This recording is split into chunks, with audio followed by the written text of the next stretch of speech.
Israel अब और ताकतवर होने जा रहा है। ईरान पर फिर से हमले शुरू हो सकते हैं। अमेरिका में डिमांड उठ रही है कि B-2 बॉम्बर अब इजराइल को दे दिया जाए। अमेरिका के 2 सांसद ने एक विधेयक पेश किया है जिसके मुताबिक अमेरिका के राष्ट्रपति के पास इजराइल को दुनिया का सबसे खतरनाक बम GBU-57 और उसे लॉन्च करने वाला विमान देने का अधिकार होगा। दोनों ने जो विधेयक पेश किया है उसका नाम है बंकर बस्टर एक्ट।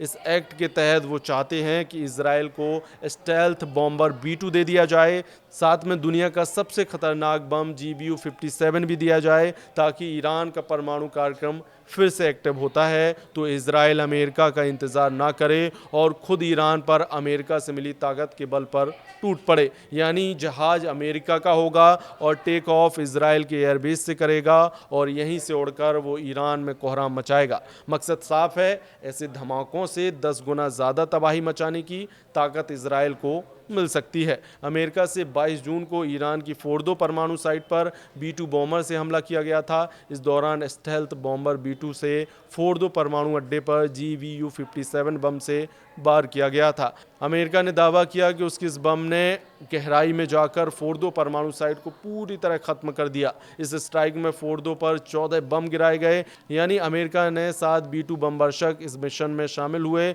लेकिन 12 दिन के युद्ध का नतीजा न इजराइल के पक्ष में आया न ईरान के पक्ष में। 12 दिन के सीज फायर के बाद ईरान पर इजराइल के हमले बंद हुए और इसी तरह इजराइल के शहरों पर ईरान की मिसाइलों की बारिश भी बंद हो गई। और फिर सवाल उठने लगा, क्या वाकई ईरान के परमाणु ठिकानों पर अमेरिका और इजराइल का ज्वाइंट ऑपरेशन कामयाब रहा? लेकिन अब यही बात बंकर बस्टर एक्ट में दोहराई जा रही है। डेमोक्रेटिक जॉस और रिपब्लिकन माइक लॉरर दोनों सांसदों ने कहा है कि बंकर बस्टर एक्ट से इजराइल किसी भी वक्त ईरान पर सबसे खतरनाक हमलों के लिए तैयार रहेगा और इससे अमेरिका की सुरक्षा भी मजबूत होगी। हालांकि बंकर बस्टर एक्ट जैसा विधेयक पहले 2022 और 2024 में भी लाया गया था ताकि इजराइल को अमेरिका की बंकर बस्टर और स्टेल्थ बॉम्बर वाली ताकत दी जा सके, लेकिन दोनों ही मौक़ों पर यह विधेयक कामयाब नहीं हो पाया। लेकिन ईरान पर 22 जून को हुए बंकर बस्टर वाले हमले ने अमेरिका के अंदर